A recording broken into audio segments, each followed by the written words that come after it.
tudo bom? Esse vídeo é só uma introdução ao vídeo mais importante Desse Rios, na verdade. React, né? Ele é uma ligeira introdução à reação, né? O react. Porque, no caso, o react real não está com a qualidade boa. Esse livro, ele é tão legal, mas tão legal que ele merece um react. Alguns, na verdade. E o vídeo, o verdadeiro react não é esse. Esse é só uma introdução ao vídeo. Porque eu vou só explicar para você que, literalmente, quando eu gravei o vídeo, a leitura, né, do Cristianismo Puro e Simples, de C.S. Lewis, esse trecho que você vai ouvir, ele não estava no foco bom, não estava numa posição legal, porque eu gravei com a câmera de trás, então não sabia como estava, mas acreditava que estava bom, só que não estava. E, enfim, não tá bom a luz, não tá bom a imagem, mas o áudio está. Então, eu espero que você possa sentir um pouco do que eu senti quando eu estava lendo esse trecho do livro de C.S. Lewis, esse trecho de Cristianismo Puro e Simples. É o capítulo de número 4, Penitente Perfeito. Maravilhoso.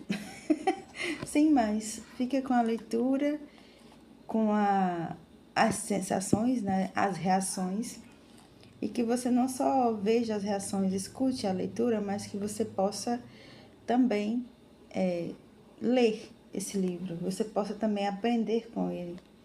E Deus use para a sua glória, mais uma vez, como Ele tem usado ao longo da história, na vida de muitos e muitos cristãos, do qual eu sou uma. Enfim, Deus abençoe. E depois, em breve, a gente volta com mais React Lewis e mais livros e vídeos nesse canal com a ajuda de Deus. Se você quiser, se você se sentir bem, caso queira participar aqui, se inscreva no canal, não deixa de curtir, compartilhar. Enfim, é isso. Que a morte de Cristo é precisamente aquele ponto da história no qual algo absolutamente inimaginável, vindo de fora, se mostrou em nosso próprio mundo.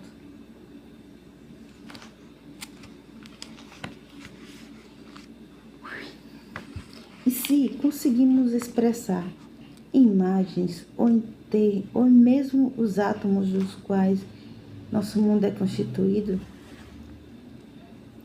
não dá para esperar que estejamos em condições de retratar esse evento sublime. De fato, se acreditássemos que podemos considerá-lo completamente, esse fato preciso se mostrará diferente do que professava ser. Inconcebível, o não criado, algo que está além da natureza, que cai nela como um raio. Você poderia perguntar: de que isso adianta se nós não podemos compreendê-lo? Mas a resposta a isso é fácil. Uma pessoa pode jantar sem entender exatamente como o alimento nutre.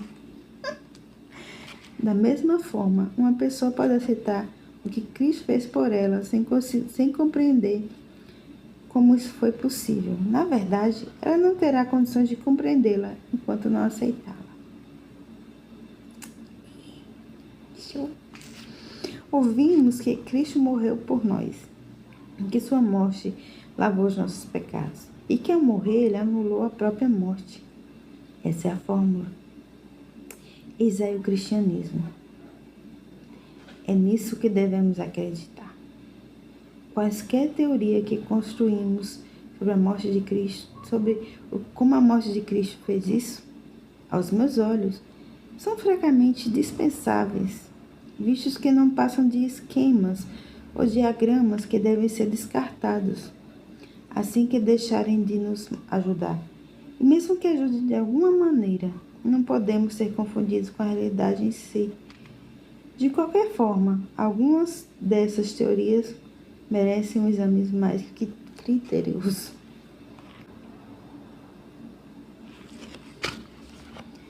Helios. Agora, em que que tipo de buraco o homem caiu? Agora, em que tipo de buraco o homem caiu? Ele tentou se içar para fora como se pertencesse a si mesmo. Em outras palavras, o homem...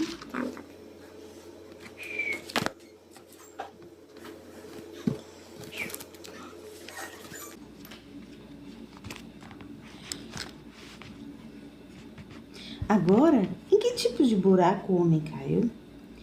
Ele tentou se içar para fora como se pertencesse a si mesmo. Em outras palavras, o homem decaído não é simplesmente uma criatura imperfeita que necessita de aperfeiçoamento, e sim um rebelde que está precisando abandonar suas armas. Baixar as armas, entregar-se, expressar seu arrependimento, dar-se conta de ter estado no rumo errado e se preparar para começar a vida do início, do primeiro degrau. Eis a única maneira de sair do buraco.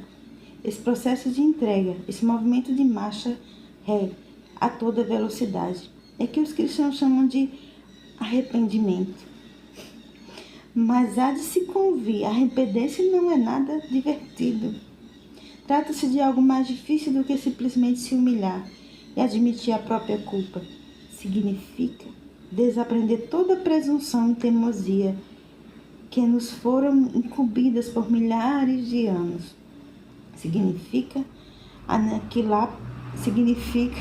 aniquilar parte de nós, passando por uma espécie de morte. Na verdade, é necessário que a pessoa seja boa para se arrepender. E isso é um verdadeiro paradoxo. Só uma pessoa má precisa de arrependimento. Mas só uma pessoa boa consegue arrepender-se perfeitamente.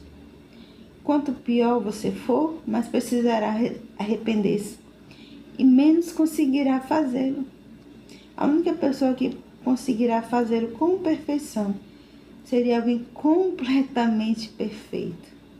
E esse alguém não precisaria de modo nenhum fazê-lo. Eita! Lembre-se de que esse arrependimento, essa submissão voluntária à humilhação, é uma espécie de morte.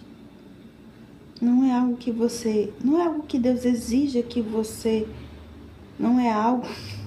Lembre-se que esse arrependimento, essa submissão voluntária à humilhação e uma espécie de morte, não é algo que Deus exija de você para aceitar de volta e do qual você poderia eximi-lo, se assim quisesse. Trata simplesmente de uma descrição do que é a volta para Deus.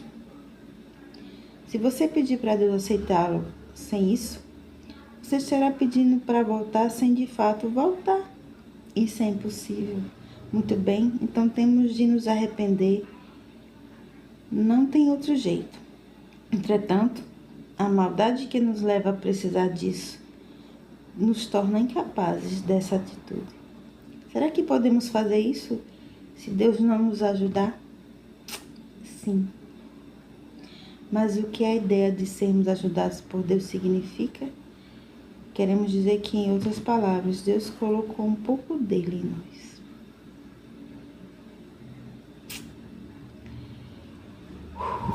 Ele nos empresta um pouco dos poderes de sua razão. E sim, conseguimos raciocinar.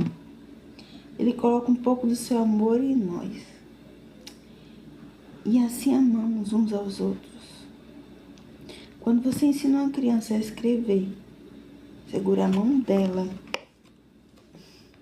para que ela possa formar as letras. Ela forma as letras porque você está formando.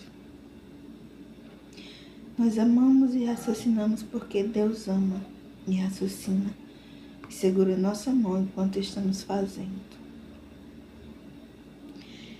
Eita Deus!